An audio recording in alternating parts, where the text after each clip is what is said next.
Senhor, queridos. Podem se sentar. Eu quero parabenizar todas as mães que são geradoras de vida. As mulheres são geradoras de vida. Não só de filhos naturais, mas de filhos espirituais também. A mulher é coluna, é suporte. E a palavra diz que feliz o homem que encontra uma esposa, não é? Ainda que muitos, acham que não. Mas é assim. Eu também quero externar minha alegria de receber a doutora Adriana, Mateus, o evangelista Carlinhos, que já fazia tempo que não vinha dar um abraço na gente. É sempre uma alegria receber vocês. Obrigada, Gilson. Deus abençoe. Hoje é um dia especial. A gente não deve enxergar cada dia como um dia comum. E quando a gente está na presença do Senhor, não que a gente não esteja em outros lugares, mas que a gente se dispõe a vir até a casa do Senhor, dar o nosso culto, ouvir a sua voz, dar a nossa adoração, é um dia especial. Nós não devemos tratar como um dia comum. Às vezes a gente se acostuma e passa a tratar como um dia rotineiro, um dia, que não é um sobrenatural de Deus. Hoje é um dia sobrenatural de Deus, irmãos.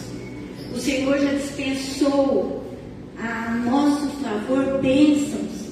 E se a gente tiver percebido, se a gente tiver um coração voltado para Ele, a gente vai receber. Amém? Abram comigo em Atos, capítulo 3. Te louvamos, Senhor, glorificamos o Teu santo nome. Fala conosco, Pai, em nome de Jesus. Encontraram? A partir do versículo 1. Pedro e João estavam se dirigindo ao templo para a oração das 3 horas da tarde. Estava sendo levado um homem coxo de nascença que diariamente era colocado à porta do templo chamada Formosa, para pedir esmolas aos que entravam. Quando ele viu Pedro e João que iam entrar no templo, pediu que lhe dessem uma esmola. Pedro, fitando-o juntamente com João, disse: olhe para nós. Ele os olhava atentamente, esperando receber alguma coisa. Pedro, porém, lhe disse: não possuo nem prata nem ouro, mas o que tenho, isso lhe dou. Em nome de Jesus Cristo Nazareno, levante-se e ande. E pegando na mão direita do homem, ajudou-o a se levantar. Imediatamente seus pés e tornozelos se firmaram, e dando um salto ficou em pé. Começou a andar e entrou com eles no templo, pulando e louvando a Deus. Todo o povo viu o homem andando e louvando a Deus, e reconheceram que ele era o mesmo que pedia esmolas, assentado à porta formosa do templo, e ficaram muito admirados e espantados com o que lhe tinha acontecido. Irmãos, mesmo depois da ressurreição do Senhor, os discípulos continuaram indo ao templo fazer oração. E eu imagino quantas vezes Pedro e João viram esse homem lá. No capítulo 4, no versículo 22, diz que esse homem tinha mais de 40 anos. E ele era coxo de nascença. Então ele deveria estar ali há muitos anos. Eu não sei quantos anos que eles podiam colocá-lo, mas eu acredito que pelo menos uns 20 anos para cima ele já estava ali. E muita gente passou por eles. Muitos discípulos passavam ali diariamente, diz que o colocavam lá diariamente. Só que tem uma grande diferença a partir dessa data.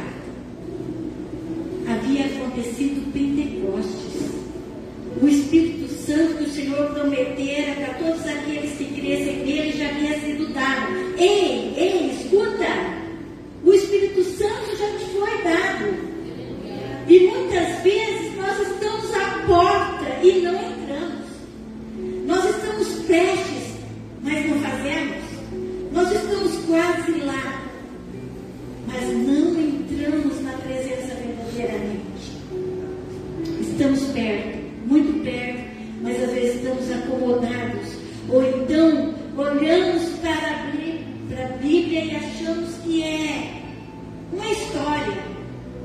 Ah, Deus esteve aqui, mas agora Ele está lá no céu e eu estou aqui.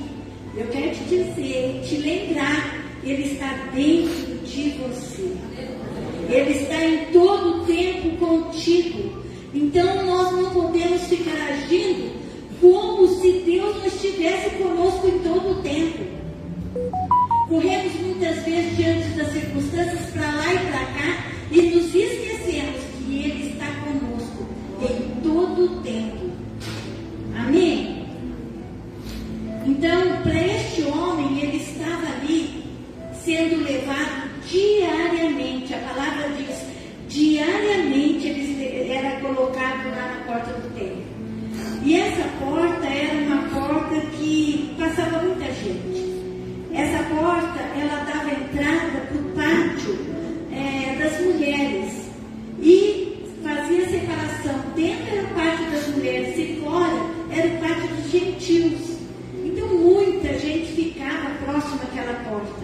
Então eles colocavam, porque quando ele devia imaginar, né, todos que ficavam ali, se a pessoa não contribuir, ele vai ficar com a consciência pesada, vai entrar e adorar a Deus. Então era proposital mesmo este lugar para ele ficar. E veja bem, tudo que ele queria era a parte material, que lógico, ele precisava da parte financeira. E Pedro e João já estavam cheios, né? Já estavam cheios do Espírito. E quando ele estende a mão pedindo uma esmola, Pedro fala assim: olhe para nós. Ele queria chamar a atenção. Era necessário despertar algo no interior daquele homem. Ver que era algo, porque provavelmente todos que passavam ali nem queriam olhar. Às vezes passamos perto de alguém que tem uma deformidade, ou que é um mendigo, que está maltrapilho, que está mal cheiroso.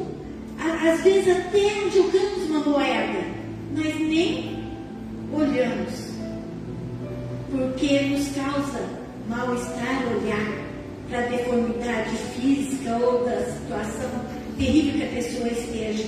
Mas Pedro não. Pedro olhou para você e olha para nós. Olha para nós. Aí o homem olhou fixamente, pensando: ele vai me dar um valor alto. Ele vai me dar, uma moeda de alto valor. Mas Pedro diz assim: eu não tenho nem prata nem ouro, mas aquilo que eu possuo, isso lhe dou. O que é que você possui?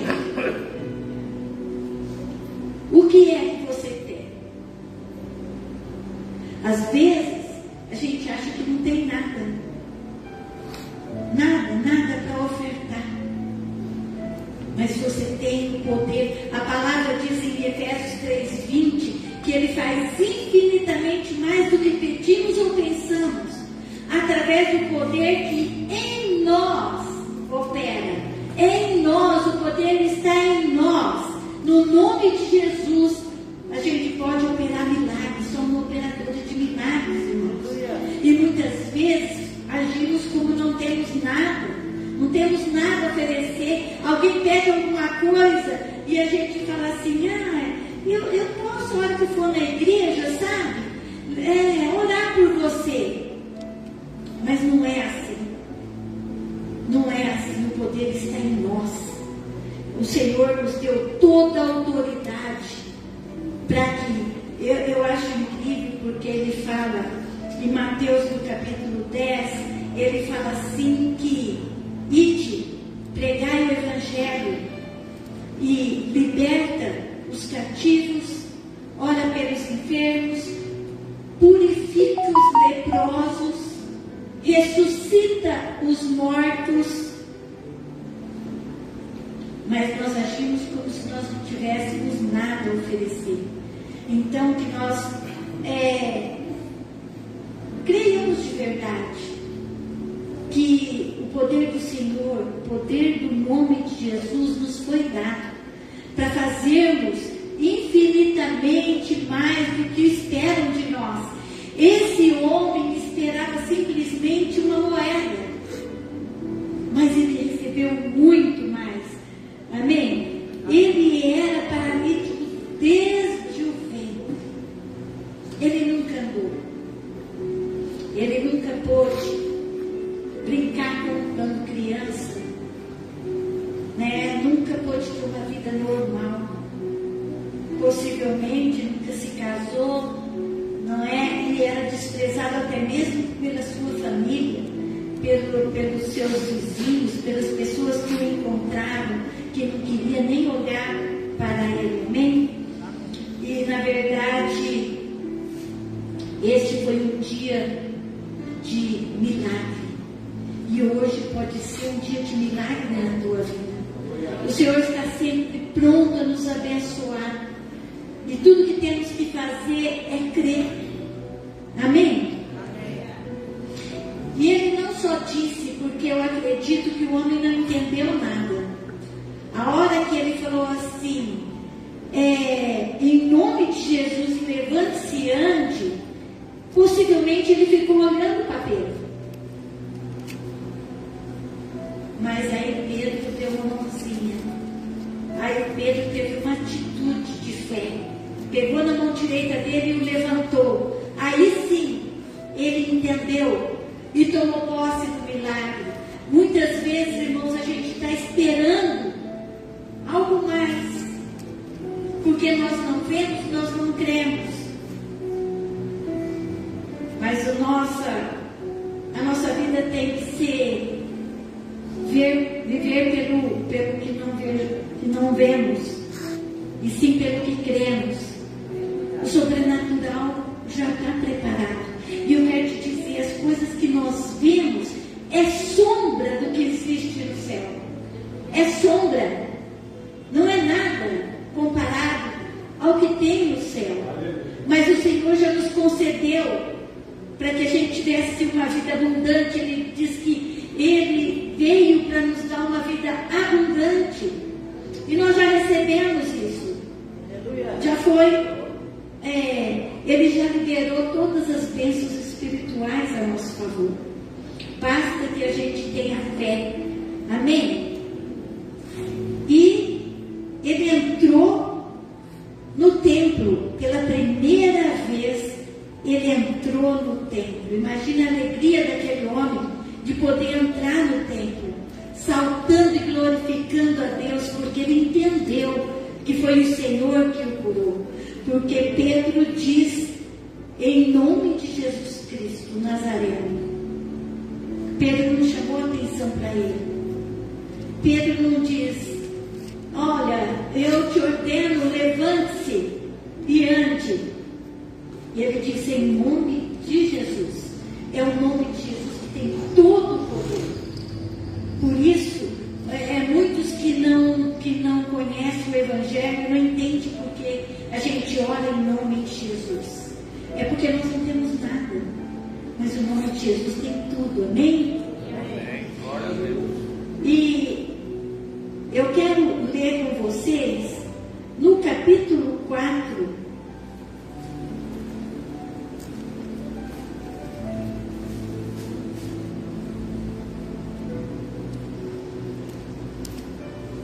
No 8, eu vou ler no 8. Então Pedro, cheio do Espírito Santo, lhes disse, autoridades do povo e anciãos, visto que hoje somos interrogados a propósito do benefício feito a um homem enfermo, meu Deus, e do modo como ele foi curado, saibam os senhores todos e todo o povo de Israel que em nome de Jesus Cristo, o Nazareno a quem vocês crucificaram e a quem Deus ressuscitou dentre os mortos, sim, em seu nome é que este está curado na presença de vocês. Vejam bem, as autoridades religiosas, o sumo sacerdote, prenderam Pedro e João. E como era tarde, eles deixaram ele de um dia para o outro preso e depois o levaram no sinédrio. E eles não podiam questionar a cura do homem. não tinha o que eles fazerem a esse respeito. Mas eles questionavam em nome de quem? Com que autoridade vocês curaram esse homem? Eles não tinham por onde pegar, então eles queriam saber em nome de quem. E aí Pedro, cheio do Espírito Santo, começou a falar com eles e eles ficaram abismados, eles ficaram sem entender como Pedro, um homem iletrado, falava tão bem. Porque Pedro começou a falar a começar com Samuel e os profetas, que eram perseguidos pelo povo e eram mortos pelo povo, porque não queriam aceitar a palavra do Senhor. E aí ele diz: aquele homem que vocês sacrificaram, vocês mataram, vocês roubaram, vocês pregaram na cruz, é no nome deste homem é que curamos. Aí chegou de uma tal forma que eles não tinham o que fazer a não ser liberar. Eles não tinham como mantê-los presos. Aí então, no versículo 19 diz assim: mas Pedro e João responderam, porque eles foram ameaçados para não falar mais no nome de Jesus. Aí no 18 diz: chamando-os, ordenaram-lhes que de modo nenhum falassem nem ensinassem no nome de Jesus. Mas Pedro e João responderam: os senhores mesmos julgam se é justo diante de Deus ouvirmos antes aos senhores do que a Deus, pois nós não podemos deixar de falar das coisas que vimos e ouvimos. Isso foi passado para nós. Nós não podemos deixar de falar das coisas que nós temos visto e ouvido. Amém? Amém. E aí eles ameaçaram mais uma vez e foram liberados. Aí eles saem, encontram-se com os irmãos e falam tudo o que tinha acontecido. Aí os irmãos, em união, fizeram uma oração. Está lá no 29, versículo 29. Agora, Senhor, olhe para as ameaças deles e concede aos teus servos que anunciem a tua palavra com toda ousadia, enquanto estendes a tua mão para fazer curas, sinais e prodígios por meio do nome do teu santo servo Jesus. Tendo eles orado, tremeu o lugar onde estavam reunidos. Todos ficaram cheios do Espírito Santo e com ousadia anunciavam a palavra de Deus. Amém? Então, o que não pode faltar no nosso meio é a oração. E aqui, a oração em união, em conjunto, reunidos irmãos. A oração que fazemos no nosso quarto tem muito poder. A oração que fazemos com o esposo em família tem muito poder. Mas a oração que é feita no templo tem todo o poder. Se não fosse assim, Deus não tinha deixado que eles teriam que ir ao templo. E tinham festas que ele determinou, que o Senhor deixou determinado, e que eles andavam muitos quilômetros até Jerusalém para estarem em união, unidos, orando, clamando ao Senhor.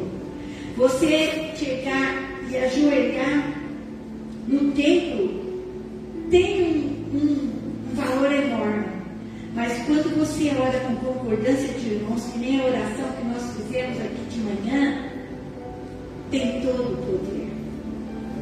Tem todo o poder. Em Salmo 133 diz que é na união dos irmãos que o Senhor libera as bênçãos, derrama de suas bênçãos.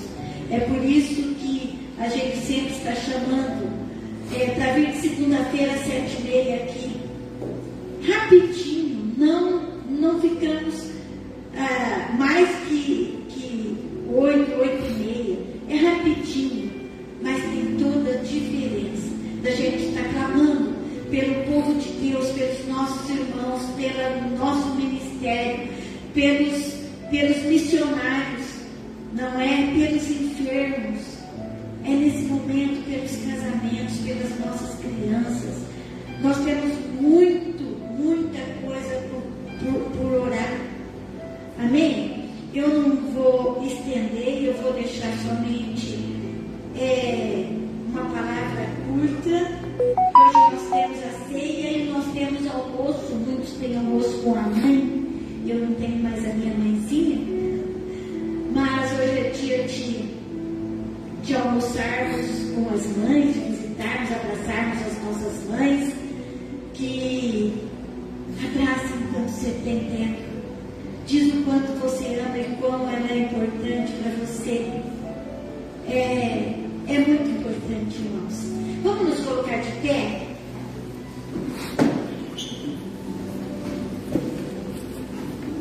Vamos fechar os nossos olhos, vamos estar agradecendo ao Senhor. E Pai amado, Pai querido, nós queremos, Senhor, te agradecer por este momento, Pai, que o Senhor recebeu o nosso louvor, a nossa adoração e que falou aos nossos corações, que a Tua palavra possa permanecer, Senhor, em nossos corações e sejamos, Senhor, não só ouvintes, mas praticantes da palavra, Pai. Em o nome de Jesus, eu quero pedir, Senhor, a Tua bênção sobre cada um dos meus irmãos aqui presentes, Pai, que vieram buscar a Tua face, Senhor. Os abençoa, Pai, em o nome de Jesus. E eu quero também pedir especial, Senhor, para todas as mães, Pai, para todas as futuras mães também, Senhor. Em o nome de Jesus, esteja, Senhor, renovando as forças, restaurando sonhos, Pai, restaurando saúde, Senhor, em nome de Jesus, Pai. Eu quero te agradecer por cada uma delas, Pai.